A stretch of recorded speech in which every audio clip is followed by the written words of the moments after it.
Hello and welcome to our YouTube channel Helping Hands. Today we will discuss about communism.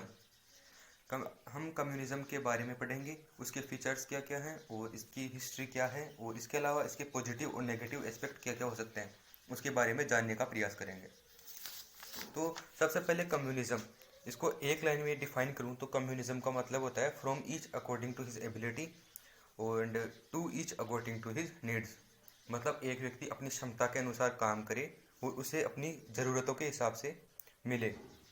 Means कि कोई व्यक्ति, इसका मतलब ये हुआ कि यदि कोई स्वस्थ व्यक्ति कोई काम कर रहा है और या फिर एक कोई कमज़ोर व्यक्ति काम कर रहा है तो इन दोनों को सेम काम के लिए सेम ही कॉस्ट दी जाएगी, मतलब सेम ही उसकी ज़रूरतों के हिसाब से दिया जाएगा। तो उसमें मतलब कोई कंपटीशन नहीं रहेगा। और इसके बाद में बात करें तो father of communism Karl Marx को माना जाता है और उन्होंने अपनी एक ऐसे कम्युनिस्ट मैनिफेस्टो के अंदर कम्युनिज्म का जिक्र किया है और इसके बारे में हम आगे पढ़ेंगे बेसिकली इसमें है क्या। और एम ऑफ कम्युनिज्म बेसिकली ये है कि जो भी मीन्स ऑफ प्रोडक्शन है, जैसे कि नदियाँ, जंगल, भूमि और फैक्ट्रीज जो भी हैं, वो एक किसी एक व्यक्ति या फिर किसी इलाइटिस्ट पर्सन के हाथ में नहीं रहेगी। वो सभी जो भी क्लास है, लेबर क्लास या फिर सभी, everyone will own everything. Basically ये कॉन्सेप्ट था इसका। और इसके फीचर्स की बात करें तो ये एक क्लासलेस सोसाइटी की बात करता है। और नो कॉन्सेप्ट ऑफ कंट्री, ये एक कोई भी कंट्री की बात नहीं करता कि कोई भी एक व्यक्ति है वो सभी अपनी सभी कम्युनिटी के लिए कार्य करेगा। और उसके बाद में कोई भी प्राइवेट ओनरशिप का कॉन्सेप्ट नहीं रहेगा, कोई भी गवर्नमेंट का कोई भी कॉन्सेप्ट नहीं रहेगा। उसके अलावा उस इकोनॉमी मनी बेस्ड नहीं रहेगी। और नो इनहेरिटेंस वेल्थ, मतलब कि विरासत में यदि यदि हम विरासत में कोई की संपदा है, विरासत में दी गई संपदा के नहीं रहेगी। और इसके अलावा फ्री एजुकेशन और फ्री मेडिकल हेल्थ के को इंट्रोड्यूस किया गया। इसके अलावा बात करें तो कार्ल मार्क्स ने बेसिकली दो क्लास में बांटा इसे, एक तो वर्कर्स क्लास और दूसरी ओनर्स क्लास। उसे बेसिकली प्रोलेटर प्रो कार्ल मार्क्स ने बेसिकली इसे दो क्लासों में विभाजित किया। पहला तो वर्किंग क्लास, जिसे प्रोलेटियट क्लास भी कहा जाता है, और इस और दूसरी है ओनर क्लास, जो भी बुर्जुआ क्लास के भी नाम से भी जाना जाता है, जो एलाइटिस्ट ग्रुप है वो। बेसिकली देखा जाए तो दो जो कार्ल मार्क्स थे उन्होंने अपनी जो कम्युनिस्ट मैनिफेस्टो है उन्होंने लगभग मशीनीकरण या फिर इंडस्ट्रियल रिवॉल्यूशन के टाइम पर ही लिखी थी। तो बेसिकली उस टाइम पर हुआ क्या था कि जो भी वर्किंग क्लास है उसे ज़्यादा से ज़्यादा काम कराया जाता था और जो भी प्रॉफिट मिलता था फैक्ट्री को उसमें कम से कम दिया जाता था। और जो भी ओनर क्लास है सारा प्रॉफिट अमीर फैक्ट्री ओनर्स ही ले जाते थे। तो बेसिकली इसी को देखते हुए उन्होंने अपने कम्युनिस्ट मैनिफेस्टो लिखा था। और बेसिकली देखा जाए तो जो हमने अभी तक पढ़ा कि कोई भी क्लास नहीं रहेगी या फिर जो भी फ्री एजुकेशन और कोई भी इकोनॉमी का कॉन्सेप्ट नहीं रहेगा, तो इस केस में ये एक यूटोपिया जैसा लगता है, क्योंकि एक कोई भी कंट्री है उसे चलाने के लिए कहीं ना कहीं इकोनॉमी या फिर कोई भी लीडरशिप ग्रुप है उसे चलाने की ज़रूरत पड़ती ही है। तो बेसिकली जो कार्ल मार्क्स थे वो एक फिलोसोफर थे और एक हिस्टोरियन थे। तो इन्होंने जो भी लिखा वो अपनी एक किताबों में लिखा, कम्युनिस्ट मैनिफेस्टो में लिखा। तो इसका कोई प्रैक्टिकल इम्प्लीमेंटेशन इन्होंने देखा नहीं, तो ये कि एक थ्योरेटिकल कॉन्सेप्ट ही है। तो इसके बाद में इसका इम्प्लीमेंटेशन की बात करें तो जब रशियन रिवॉल्यूशन हुआ था 1970 में, 1917 में जब रशियन रिवॉल्यूशन हुआ था, तो इस टाइम पर जो वहाँ के किंग थे उन्हें हटाकर, जो मोनार्क थे वहाँ के, उन्हें हटाकर लेनिन ने वहाँ पर अपना जो भी है सरकार स्थापित की। तो बेसिकली लेनिन ने जो कम्युनिज्म का जो कॉन्सेप्ट है उसे फॉलो किया और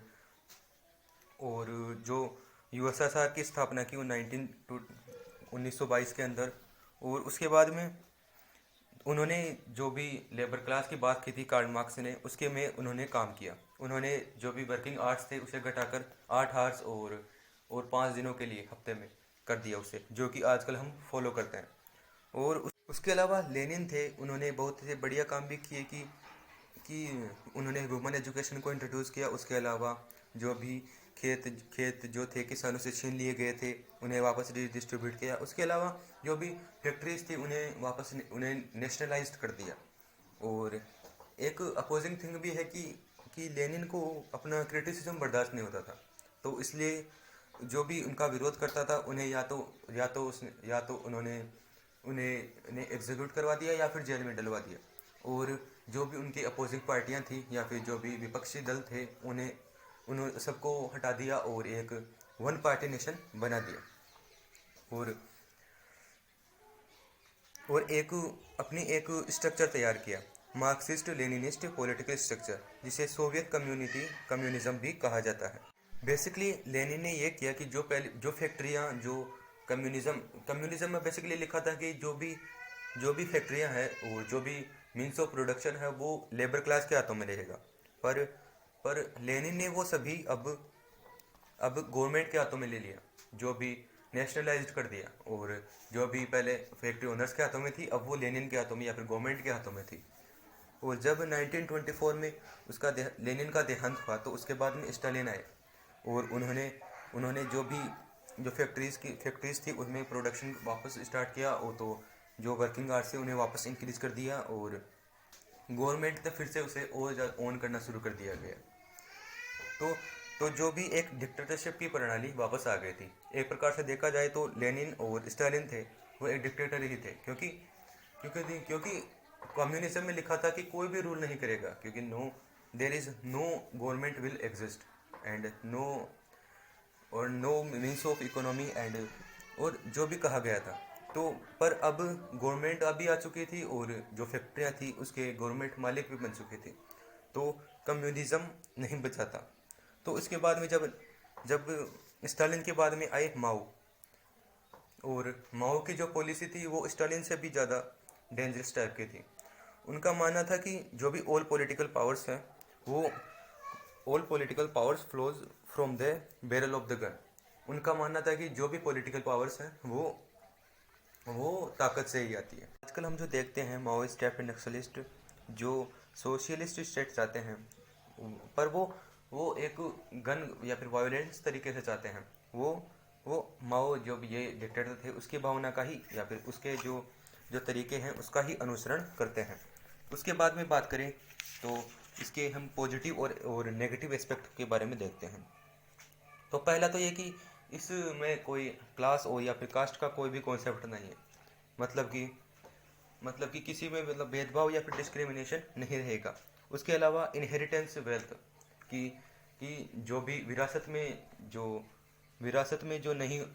जो संपदा दी जाती है वो नहीं दी जाएगी या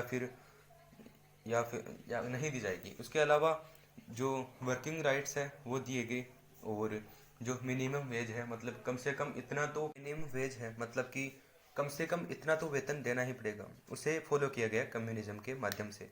उसके अलावा हम नेगेटिव एस्पेक्ट देखें